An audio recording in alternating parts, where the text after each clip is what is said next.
آج ہم اس ویڈیو میں جانیں گے کہ کیا سچ میں خانہ کعبہ میں 360 بت تھے، اور اگر تھے تو وہ کون سے بت تھے، اور اگر ہم زمین کے مدار سے باہر نکل جائیں یعنی اسپیس میں چلے جائیں تو ہم کس طرف رخ کر کر نماز ادا کریں گے۔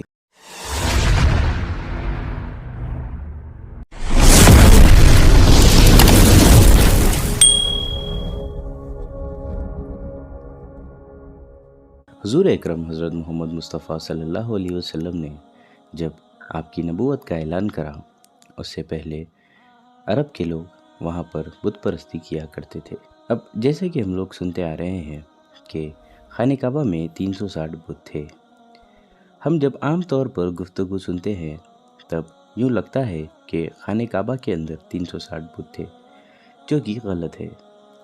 یہ جو 360 بت ہے یہ مختلف جگہوں پر تھے۔ ان میں سے چند بتوں کو میں آپ کے سامنے بیان کرتا ہوں۔ عرب میں کئی مختلف بت تھے، جن میں سے ایک اللات تھا، جسے لوگ عام زبان میں لات کہتے ہیں۔ یہ بت طائف میں تھا۔ بنو ثقیف اس کے پوجا کرتے تھے اور بنو معطب اس کے مجاور تھے۔ یہی وجہ ہے کہ جب ابراہ نے ہاتھی کا لشکر لے کر کعبے کو ڈھانے کی نیت سے آیا تھا تب اس کے ساتھ یہ لوگ مل گئے تھے۔ عزا یہ مکہ کے لوگوں کا بت تھا جو عرفات کے پاس تھا۔ یہ ایک درخت کے نیچے تھا۔ یہاں پر لوگ آتے، جانور کو ذبح کرتے اور اس کی پوجا کرتے تھے۔ فتح مکہ کے بعد حضرت خالد بن ولید رضی اللہ تعالیٰ عنہ کو حضور صلی اللہ علیہ وسلم نے بھیجا کہ جا کے اس کو گراؤ۔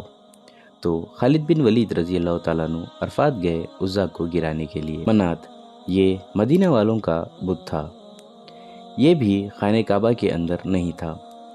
اوس اور خزرج کا یہ پسندیدہ بت تھا۔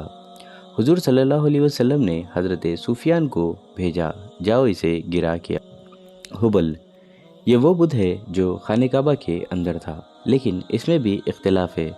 کچھ لوگ کا یہ ماننا ہے کہ یہ چھت پر تھا اور کچھ لوگ یہ کہتے ہیں کہ یہ اندر تھا، لیکن یہ پکا ہے کہ یہ وہاں خانہ کعبہ کے قریب تھا۔ اسے سرخ عقیق سے بنایا گیا تھا، جو سب سے مشہور اور بڑا بت تھا عرب والوں کے نزدیک، اور اسے سورج کا معبود کہتے تھے۔ ود قبیلہ کلم اس کے مجاور تھے اور یہ جنگ کا بھگوان تھا۔ گلے میں تلوار، ہاتھ میں حربہ اور جھنڈا ہوتا تھا، اور اسے بھی گرانے کے لیے حضور صلی اللہ علیہ وسلم نے حضرت خالد بن ولید رضی اللہ تعالیٰ عنہ کو بھیجا۔ اسے بھی حضرت خالد بن ولید رضی اللہ تعالیٰ عنہ نے توڑا۔ ذوالخلاصہ یہ اصل میں کعبہ جیسی عمارت تھی جس میں الخلاصہ بت تھا، جس کے مجاور بجیرہ قبیلے کے لوگ تھے۔ جری بن عبداللہ رضی اللہ تعالیٰ عنہ نے اسے گرایا۔ حضور صلی اللہ علیہ وسلم نے انہیں یہ حکم دیا کیونکہ حضرت جری بن عبداللہ رضی اللہ تعالیٰ عنہ بجیرہ قبیلے کے سردار تھے۔ اصاف اور نائلہ یہ دو انسان تھے جو پتھر بنا دیے گئے، پھر اس کو آب زمزم کے کنویں کے پاس رکھا گیا، پھر انہیں صفا اور مروہ پر رکھا گیا، اور یہ منگنی اور شادی وغیرہ کے بت تھے۔ لوگ جاتے اور ان سے منت مانگتے۔ تاحود یہ شیر کی شکل کا بت تھا، اسے زیادہ تر لوگ سفر میں رکھا کرتے تھے۔ سوا یہ ایک عورت کی شکل کا بت تھا جسے بنو حزال اپنا معبود مانتے تھے۔ بنو حزال میں یمبو نام کا نسب تھا جو مدینے سے دور تھا۔ حضرت عمر بن العاص رضی اللہ تعالیٰ عنہ نے اسے گرایا۔ یاؤک یہ ایک گھوڑے کی شکل جیسا بت تھا جو بنی ہمدان کا معبود تھا۔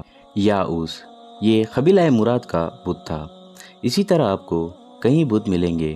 عرب والوں نے ہر بت کے لیے ایک مخصوص علاقہ چن رکھا تھا۔ وزن سے ہم سنتے آئے ہیں اور بیہقی شریف میں بھی یہ حدیث ہے، سرکار جب مکہ میں داخل ہوئے تو 360 بت پائے۔ آپ نے اشارہ کیا اور سارے بت منہ کے بل گر پڑے۔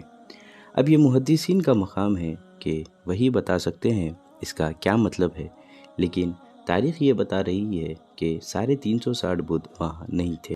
حضور صلی اللہ علیہ وسلم نے فتح مکہ کے بعد کچھ بت اشارے سے گرائے، کچھ صحابہ کو بھیج کر اور کچھ حضرت مولا علی کرم اللہ وجہ الکریم کو بھیج کر گروائے۔ حضور نے ہی زمین پاک کی، خانہ کعبہ بتوں سے پاک کیا اور دلوں کو شرک سے پاک کیا۔ یہ خانہ کعبہ حضور صلی اللہ علیہ وسلم کی مرضی سے قبلہ بنا ہے۔ ہر ایک کے لیے ضروری ہے کہ وہ قبلے کی طرف منہ کرے۔ دوران نماز۔ لیکن مسئلہ یہاں پر یہ ہے کہ اگر کوئی زمین کی مدار سے نکل جائے تو کس طرف منہ کرے؟ یہ مسئلہ بھی تب کھڑا ہوا جب ملیشیا کے ایک مشہور آرتھوپیڈک سرجن ڈاکٹر شیخ مظفر اسپیس میں جا رہے تھے۔ وہاں نماز، روزہ، عید الفطر سب ادا کرنا چاہتے تھے۔ اب ان کے سامنے مسئلہ یہ تھا کہ یہ منہ کدھر کرے نماز کے وقت، کیونکہ اب زمین پر تو ہوں گے نہیں۔ 150 علماء نے حصہ لیا اور ان کے لیے 18 صفحات کی ایک گائیڈ بک تیار کر کے دی، جس کا نام تھا performing Islamic rites at the international space station. علماء نے انہیں یہ مشورہ دیا کہ یہ وہاں پر کعبے کی ڈائریکشن کو ڈھونڈیں، کیونکہ یہ ناممکن سی بات ہے، کیونکہ وہ جو اسپیس شپ تھا وہ ہر وقت اپنا رخ بدلتا تھا۔ تو علماء نے انہیں کہا کہ جس طرف یہ منہ کریں بس دل میں یہ خیال کر لیں کہ اسی طرف کعبہ ہے۔ کچھ علماء نے یہ کہا کہ یہ زمین کی طرف منہ کر لے، کیونکہ اسپیس میں سے بھی کعبہ کو دیکھا جا سکتا ہے۔ اب یہ جو اسپیس میں گئے تھے ڈاکٹر شیخ مظفر، انہوں نے اسپیس میں نماز پڑھی اور زمین پر آ کر انہوں نے انٹرویو بھی دیا۔ انہوں نے کہا، میں نے اسپیس میں نماز پڑھی، دن میں 5 بار وہاں پر نماز پڑھتا تھا اور میں اپنا منہ زمین کی طرف رکھتا تھا۔ ہم مسلمان کعبے کے پتھر کی طرف رخ نہیں کرتے، یعنی وہ پتھر ہمارا قبلہ نہیں ہے۔ اس کی اصل وجہ یہ ہے کہ قبلہ یہ وہ فضا ہے جو 7ویں آسمان سے 7ویں زمین تک ہے۔ اگر کوئی کعبے کا ایک پتھر نکال کر کسی اور ڈائریکشن میں رکھ دے تو ہم اس طرف رخ نہیں کریں گے، ہم اسی طرف رخ کریں گے جس طرف بیت المعمور سے نور ظاہر ہوتا ہے۔ یہ جواب ان لوگوں کے لیے ہے جو کہتے ہیں کہ ہم مسلمان بھی کالے پتھر کی پوجا کرتے ہیں، ہم صرف ڈائریکشن لیتے ہیں اور صرف اس فضا کو ہی اپنا قبلہ مانتے ہیں۔